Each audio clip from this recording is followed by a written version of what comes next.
Hello, everyone, and welcome to another educational session of Money Talks with the Wealth Whisperer. All right, today we're going to talk about a topic that is very dear to my heart. So if anybody knows me, they know that I'm extremely passionate about and believe deeply in living within one's means. But this is not a financial planning discussion today. This is all about the U.S. government. And I think this is extremely timely. And my intent today is to be as apolitical as possible. So you shouldn't hear much coming from either side of the aisle. Hopefully I'm just logical and dropping figures on you all today. Okay? Just the facts, ma'am. So I'll start by saying, in a perfect world, everyone, including our government, would live within its means every day, every week, every month, every year. But of course, we know that's completely unrealistic. Even for the most frugal people in the world, inclusive of myself, I'm sure there's been a day in the past 30 years where I spent more than I brought in, okay? So in that day, I did not live within my means, okay? But we're talking about the U.S. government here. And I don't think anybody who's listening to this is not familiar with what is going on. The day that we're actually taping this podcast is the day that Macron over in France is losing control of the French government for the first time in generations. I think that they're not going to be able to put together their 2025 budget, and there's no confidence vote on the prime minister. And so it's just something that's unique to their particular country as to how things go, that, only once every 12 months can they do what they did a few months ago, and they tried to push through. It's how they ended up with the prime minister, but neither here nor there. What has led to it? What has led to it is that France's finances were showing an annual deficit greater than 6%. The target deficit throughout Europe is 3%. So that would mean if your budget for the year to spend was $100, that was all the revenue that you'd brought in, then spending would be okay up to $103. But at $106, it's a big no-no, and that's where they are today. So excuse me, you'll see a computer in front of me today, most likely. I don't know what angle the cameras are coming in. Because as I noted, today's discussion is going to be about numbers. And I just want to speak specifically to the U.S. government. So I just brought a whole bunch of data with me today. I'm going to share it, make it all what you wish it to. All right, as I continue with the In the News, a name you may have heard of, Scott Bessent. He is our new Treasury Secretary. I read about a concept of his probably within the past 3 months or so, known as the 333. Some of you may have heard of it. Some of you may not have. That'll tie specifically in to what I'm going to talk about today.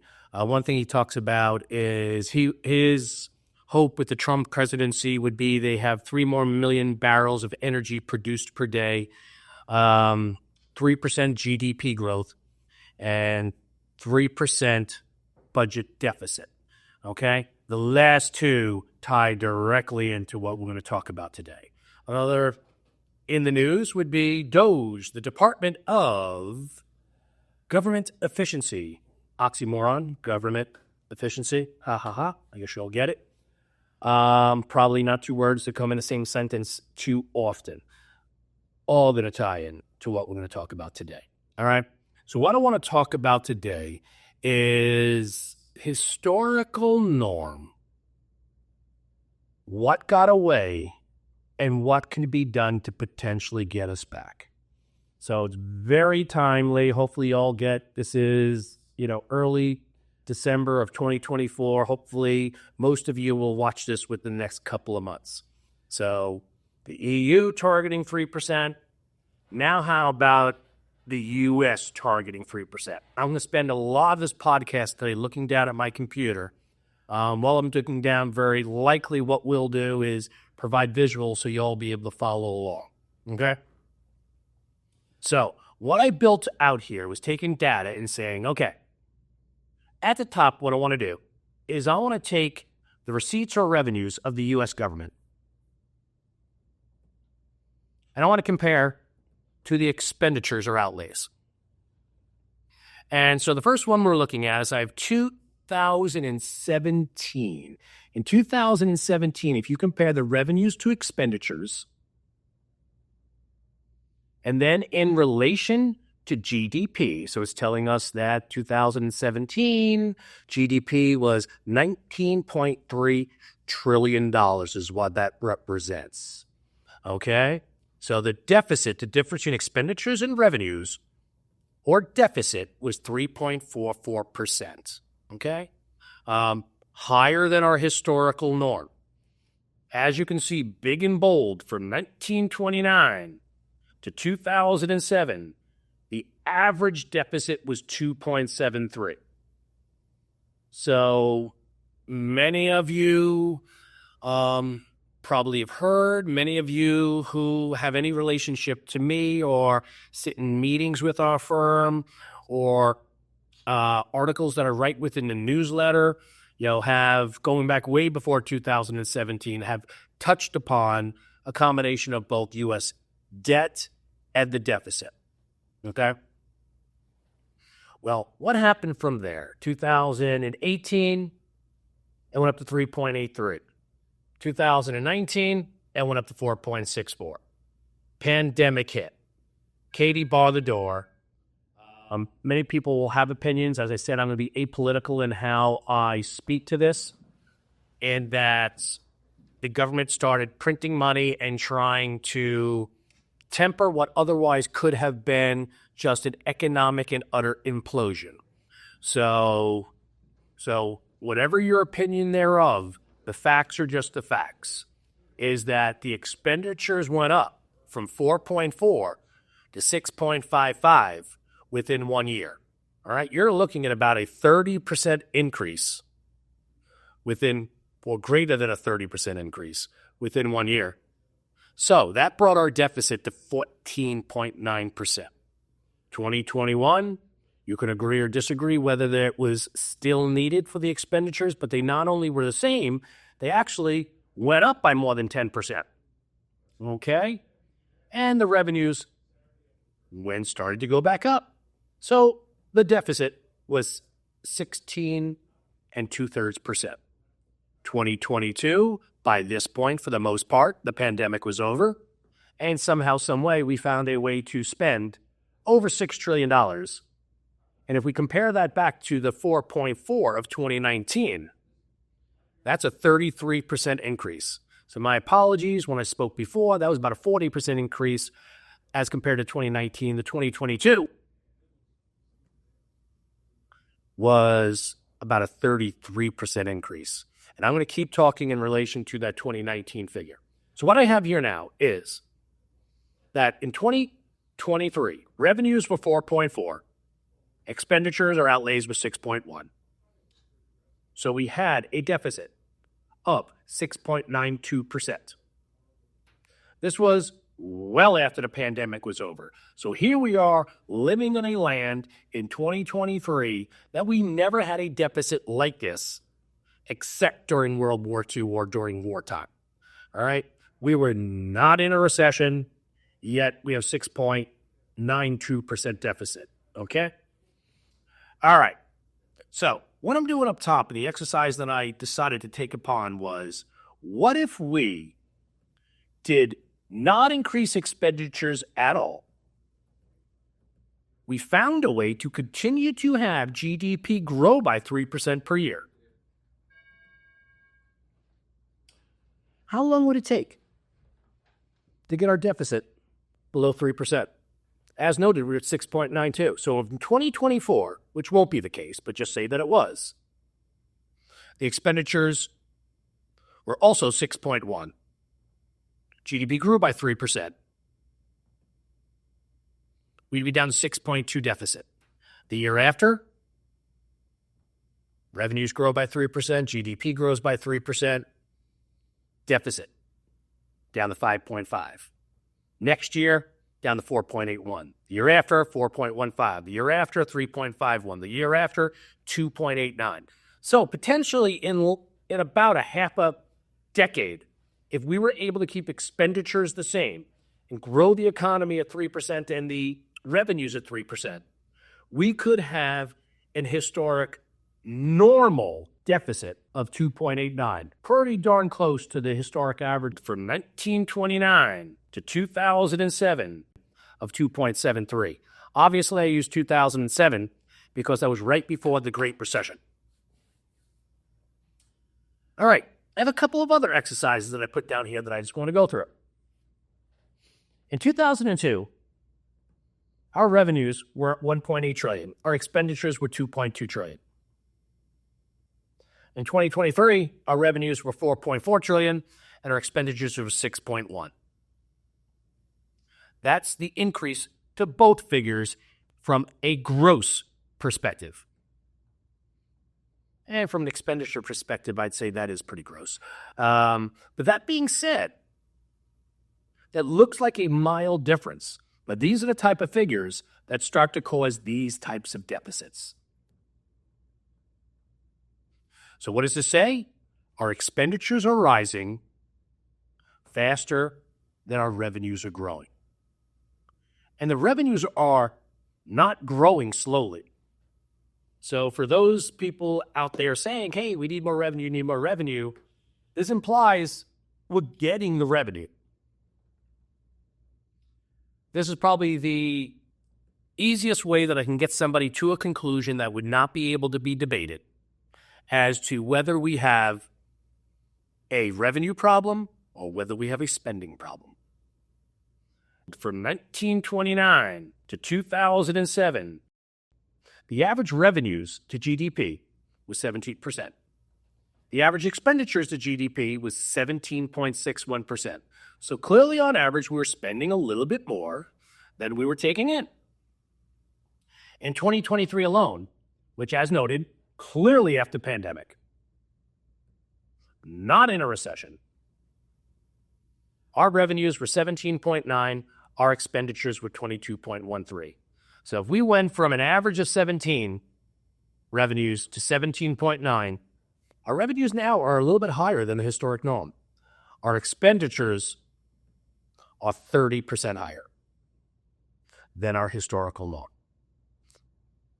Okay, so any way you slice it, the U.S. may or may not have a revenue problem. That could be up to anyone's opinion. But can it be debated that we have an expenditure problem? No. That could not be debated. We have an expenditure problem, and that brings in the other timely, the Doge. As noted, Department of Government Efficiency, run by Elon Musk and Vivek Ramaswamy. Whatever they come up, once again, I said this is going to be apolitical. It's going to be extremely difficult. We all know that. And that's why I said today I'm not going to be political and try to get in what it is that they should or should not be doing. But I think we would all know that as it pertains to the big expenses, and the big expenses you'll see that I'm showing behind now, a majority of our government expenditures are going out to what? The Department of Defense, Medicare, Medicaid, Social Security, and now the new big one, interest in servicing the debt. Those are ones that we're probably not going to make much of a difference. There's going to be some efficiencies that they could do from a regulation standpoint and trying to manage maybe fraud that exists within the system. Small ones within those can be extremely impactful. But if you're looking in terms of cutting this versus cutting that, in terms of departments or headcount, etc., it's going to make a difference, but it's just not going to make a meaningful difference if the goal is to get back to where we're looking to. Okay? I just thought it'd be pretty cool to take a look at another figure here. And that is, in 1960, the U.S. GDP was $542 billion. It's currently over $27 trillion. We've done a darn good job growing over the years. Ultimately, conclusion to this today is since, in my opinion, this is the biggest issue that this country faces. There's all sorts of very important things that people could say are their biggest concern. Many of those will lie or be exposed by if this particular topic at hand is not being attended to. So I'm not trying to be pro or con as to what's going on now. All I'm explaining is, from a historic standpoint, one of the biggest risks to the collapse of a society is excess debt not being paid to. Anybody who works for me, and a majority of clients have heard me, and anybody who reads newsletters, is debt doesn't matter. So if you're a proponent of MMT, modern monetary theory, you believe that as long as you own the printing press and the primary currency used as a means of exchange around the world gives you permission to run that printing press 24/7, there's always a tipping point. And there is no mathematical equation to allow you to know what is that tipping point. So what I was about to say before is that debt doesn't matter until it does. And what that means is, think about this mathematically. You've all heard the cliff beer discussion is if we do not do something, Social Security and Medicare will eventually have 70, 75, 80 cents on the dollar, all within a singular day. We'll wake up January 1 and say, we don't have money to pay out all the obligations to Medicare or all the obligation checks to recipients of Social Security or SSDI. And then all of a sudden, you have to decide, is the cut going to be directly to that program, or do cuts need to come from somewhere else? We would probably all realize that everything then would become up for discussion. Wouldn't it be a lot easier if everything today was up for discussion so we don't have to get to that point? So there's one or two ways. Either the market will dictate, and here's how the market dictates it.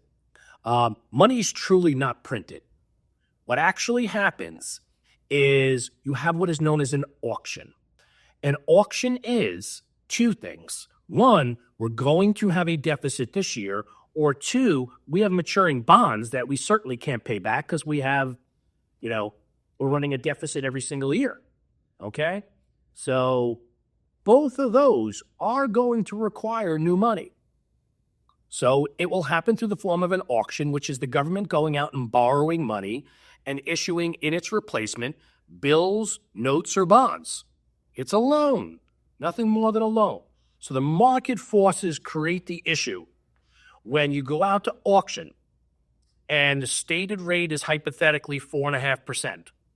And then say all of a sudden, the lenders, whether it's individuals or whether it's countries, come back and say, you know what, 4.5 is not going to do it for me. I need 5. I need 5.5. I need 6. In those particular instances, what ends up occurring is you start getting pushed further and further. You're being pushed further and further because your expense to pay the interest, what's known as the servicing of the debt, starts spiraling out of control. Often leading to the potential of not just inflation, but hyperinflation under such a circumstance. So rates go up, and maybe they eventually get to a point where they're not willing to lend us money. If it gets to the point where it cannot be a negotiated rate that they're willing to lend us money at, then you have hit that proverbial wall. And the other one would not be the market, but it would be the discussion that we just had a moment ago, where we wake up on January 1 and the budget doesn't work out. We only have this much money from a Social Security standpoint and a Medicare standpoint coming in. So there's this massive gap. Can we fill it? No, we can't. Can we borrow it? No, we can't. Okay, that means in either instance, all of a sudden there are programs that are being received that will have to be cut or eliminated. So once again, the conclusion to this would be, wouldn't it be a lot better if this takes place today than it takes place at that point in time? Because at a country and government level, it is very similar, but 10, 20, 50 times worse than the 2008 Great Recession. Because that, in essence, is what the 2008 recession started, is there were a multitude of companies that all of a sudden, take GM as a perfect example. GM was bankrupt for years prior, but not technically bankrupt. So they were living in a deficit every year. The amount of money they were bringing in was short of the amount of money that was going out. So they filled the hole with debt. Wake up in 2008, it was going to be a massive recession. Nobody was going to lend GM money anymore. So you look at that in a line similar to where ultimately we would be. All right. Hopefully I did my best in keeping it somewhat apolitical, but I think the data that we shared with you today should be helpful, and I hope you enjoyed the time with us. Thank you, and I look forward to speaking with you all again. Take care now. For all podcast or guest-related questions, please email us at dlacadvisors@dlacadvisors.com. For all questions or inquiries into the services that are provided by DLAC Wealth Advisors, please contact us at elliot.singer@dlacadvisors.com. That's Elliot with 2 T's. Please also visit our description for helpful links.